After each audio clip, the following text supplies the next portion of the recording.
Hey, Stoney here with another game of Mechabellum. And sometimes when you're going asymmetrical aggro, the worst thing that could happen is your opponent going asymmetrical aggro on the other side. So in this game, we'll explore what are some options when you have picked the wrong side. Let's go. At the bottom here, I am playing as a supply specialist, and I am up against Woot, playing as a marksman specialist. For those of you who don't know Woot, he is a high MMR, I think 2300 MMR player who enjoys playing aggro. He has been a huge fan of Typhoon boats for the longest time, but even after the artillery cannon was nerfed, he continues to play the boats. But now he's getting into the Phantom Rays. He's just overall an excellent aggro player. I love to be on his Twitch. I love to watch him play. I ask questions, and he's been helping me improve my aggro game as well. All right, to start off, we started on the opposite sides, and for me, I got the Wasp because I know with the Arclights and Stormcrawlers, it's not a very good chance for me to defend into Steel Ball's Crawler. So instead of trying to win by defending successfully, I just wanted to cheese with the Wasps. And later on, you can always spend 50 on the jump drive and just be extra annoying with these Wasps. All right, a row of cards being offered. Mass-produced Phoenix is being picked by Woot. Phoenix works very well into these steel balls, especially when they cost only 100 a pop. So you can actually get quite a few of them. If you have enough of them, they're almost like your chaff clear. And because they're Phoenixes, and when they don't die after the round ends, they still count as 200 damage to your HP. So that's one of the I guess, issues. Well, some may say issues, some may say benefits of mass-produced units. So even when they're cheap, they still deal full damage to your HP. I took the jump drive, decided to move my Wasp all the way to the other side because, well, why would Woot defend on the other side if all my army is on the opposite side? But he didn't, but he was very lucky with these 3 Phoenixes we decided to turn around. For me, I have crawlers running towards the top tower here. Not able to get it because it's level 2.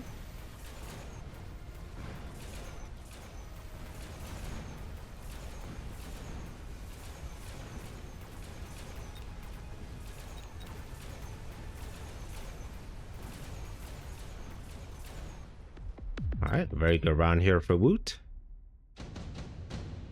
Round 3. Unit drop here. Fire Badger could be very good for Woot. Mustangs is just the best for me. Wraith is also good for Woot. He already has the steel ball, so he could just turn into a ball Wraith, and it will be very difficult to stop. For me, I've wanted to add some Mustangs of my own, and also a pair of steel balls just to get into that tower. I am a little concerned about a missile right here. So in order to defend against something like this, this is where your utility unit, which is your jump drive Wasp, comes into play. If you put Wasp right here, the first missile will hit the Wasp, allowing the ground units to move towards the tower.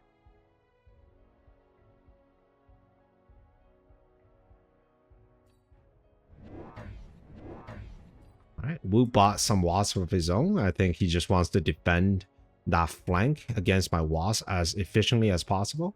He could have just buy another Wraith, which just costs 300. I would prefer the Wraith, but having the Wasp gives him the ability to also use jump drive and be annoying later on.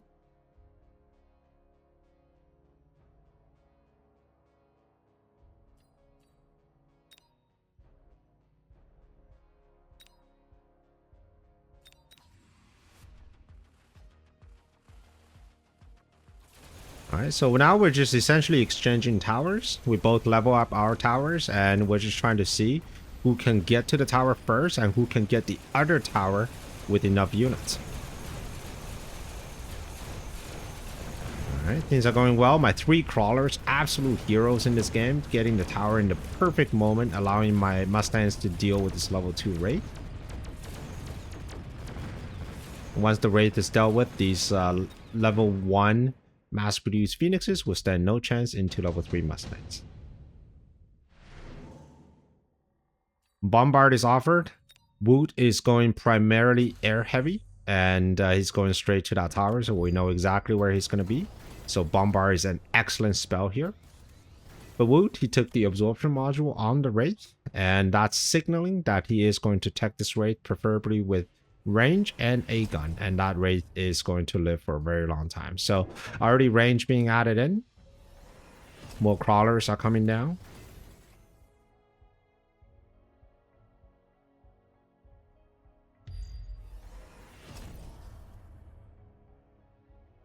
All right, a mobile beacon coming in with the Wasp. So we're going to get tower and we're going to swing to the other side. Same thing with Woot. Just wants to have a faster path. He doesn't need to stop everything to hit this tower. So he's going to just do a run by with the steel balls. Additional Mustangs got added and with range taken. I think at some point the Mustangs are going to help a lot into the race.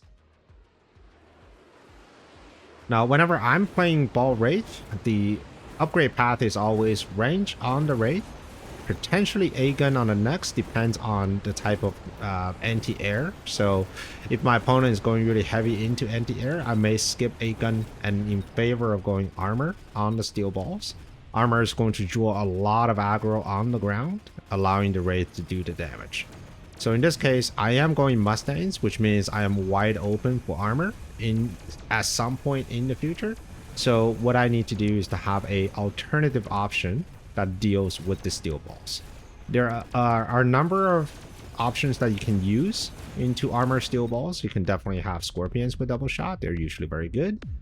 You can just power through, I suppose, with Farseers, even though that's non-optimal. So we got Scorpions being offered. We also have Farseers being offered. I personally like Farseer, and that's after countless games of me playing Ball Wraith. I hate Farseer with a passion for two reasons. One, a high-level Farseer can pack quite a punch into the steel balls. And two is that the high-level Farseer can actually work really well into the Wraiths as well. All you need is to spend 100 supplies on the EM, and then you can just deal with the Wraith no problem. Woot is doing what Woot does. I love it when he does these sort of things. Just a single unit army. He took the Sabertooth, putting down a Vulcan here, oil, and that's going to pretty much kill all my Mustangs. Now, very fortunately, I was able to distract him for a little bit, but not long enough, and all my Mustangs did die. So a huge round here going to Woot because my army pretty much all died in that fire.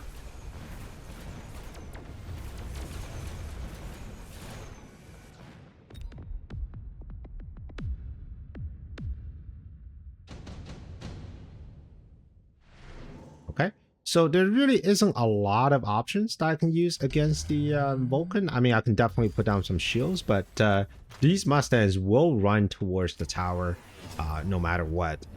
If anything, I think I should probably just do a mobile beacon and keep the high-level Mustangs back all the way here, so that when the smoke clears, the high-level Mustangs is coming back from this location.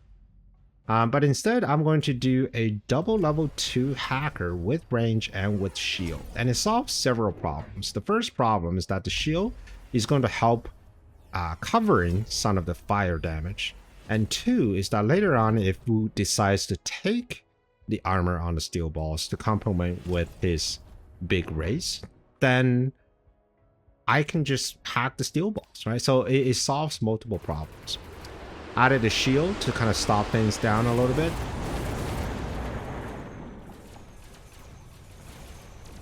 Now this Vulcan is just moving a little bit too fast. I was not able to secure this Vulcan. It would be great if I can hack it before the next set of bomb comes out, and here it is. And that's a brutal firebomb. I have all my Mustangs that's just ready to jump into the fire here. However, I do have level 2 Wasp here that continues to give chase to the Vulcan, and after the Vulcan is dead, it will go into the tower. And now the hacker is starting to work, is forcing this Wraith to retarget into the hackers. Unfortunately, this is a level 2 tower, which means the single squad of level 2 Wasp is just not enough to get that done. However, I still have a level 3 Farseer, and a bunch of Mustangs. So that should secure the win, at least for this round.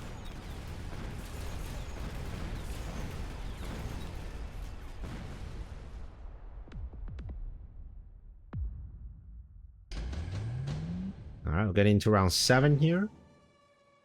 Additional deployment is offered, but I wanted to have shield. Took AA on the Mustangs now that they've have a few levels. And Wood continues to out level up his rates now with the double of the guns. So 8 gun. Took fire on the Stormcaller because I do have oil on the ground. And there are just a lot of crawlers on the ground as well. So I want to make sure I address that. Mobile beacon my Stormcallers to the side to engage one of these crawlers on the oil. And that will just allow me to erase pretty much all the chaff on that side. Now we have 5 raids coming in. It's kind of scary. Steel ball continues to work. This Vulcan though, it's just escaping his death. And putting down another big volley. And this is a great volley. You see how all my Mustangs just running into that fire and die. Not a big fan of that. However, I have a pack of steel balls beelining towards the tower, which means if they can get the tower in the right moment, my level 3 Farseer should be able to kill all of these raids. And this is why I like about the Farseers, just that they're so tanky and they do so much damage to air units like raids.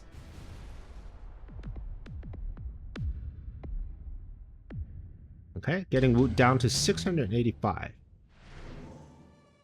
Lightning Storm is being offered. Lightning Storm again. Fantastic against our enemy that has a lot of air units. So it's going to be a Lightning Storm right here on top of everything. Now knowing that there's going to be a Lightning Storm, Wood decided to do his signature move, which is Jump Drive, moving all the Phoenixes out of the harm's way. The only unit I have here defending is level 3 Wasp, so I think these Phoenix Wasp combination is going to defend this side. He also picked the Lightning Storm, hoping to get some of my units here. And this is where I made a critical mistake. I've added a AM device right here. Now, the reason I said it's a critical mistake is because without this AM device, the closest unit to this Vulcan will actually be these crawlers. With the AM device, it all of a sudden becomes the priority target and is not able to stop all of the fire. Like it creates like a tiny little pool here, and this tiny little pool was just killing every single one of my Mustangs, and that was just the most painful thing ever.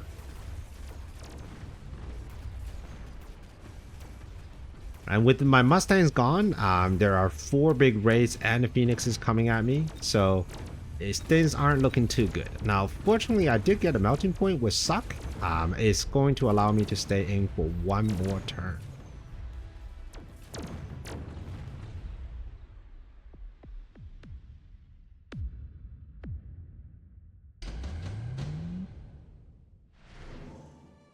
Alright, Fire Badger is being offered. I think Fire Badger is the best option here. I was also thinking about boats. Double tech boats with range and overload. It could work well into these raids, but they are all level, and this one has got absorption module, so I'm not entirely sure that's the best way forward. I have 1 Fire Badger at the end here, hoping to use the tower as a shield and roast some of these crawlers. We have a Fire Badger here defending. Oil is off cooldown, which means this Vulcan is going to have a heyday with all my units. And I was in the midst of it, and I forgot to do the mobile beacon, which brings my Mustangs downward.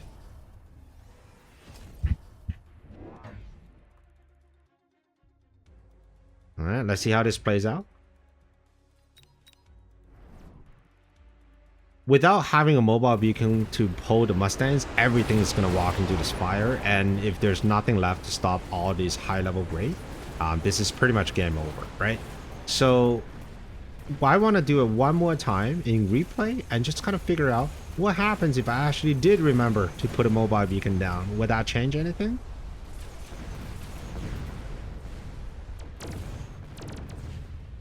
All right, let's find out.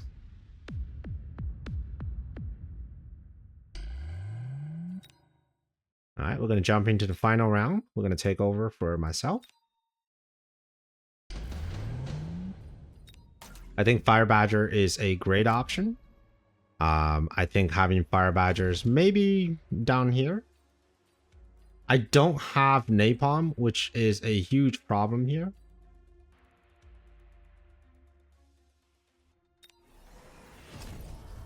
All right, so we're going to get Bombard. These guys could probably stay there. We are going to move these guys all the way to the back corner. And let's see. I'm going to put another hacker here just because we have the shield. Let's put the hacker closer to the back so that when all the crawlers come in, actually the hacker could go at the front because the Fire Badgers do move slightly faster. I'm going to put this here, put this here. These wasps can also get back here. You know what? I don't really need these wasps anymore because of how many of these guys are. And then we can use the extra money just to do some missiles. I'm gonna level up. I'm gonna take that, take that. Wouldn't mind just go high. Ooh, didn't have enough time. It's my problem, right? At the sort of super late game, I just don't have enough time to figure out everything. All right, get in the tower. We got a lot of high-level raids. Very scary, but I feel like the chaff has all but cleared.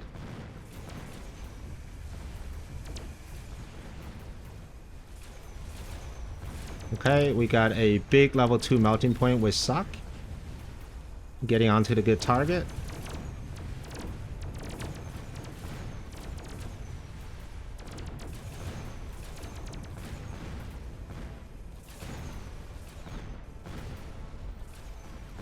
Whoa. And I didn't even spend all my supplies. I had like 500 supplies I could just spam. And with that, I mean, that's lethal. Wood only has 600 something HP. So that's all it takes. At high level games, it's just everything is such a fine line, right? You miss the opportunity. You're having one misplay and you're out of the game. So the correct play here is to level up your tower, mobile beacon the highest level Mustang all the way down here, level up your melting point, and then just drop some missiles. I probably had even more time to get it up to +2 attack so that my Mustang would do even more work, but I didn't have time to do that, and it wasn't really needed anyways. So fantastic game here against Woot. We'll definitely see more of these type of games in the future. And I hope you enjoyed this video. And if you want to see another video, here's one for you. And I will see you on the next one. Prepare your tactics. Mechabellum's calling. Deploy your fortress. The battlefield's alive with swarms.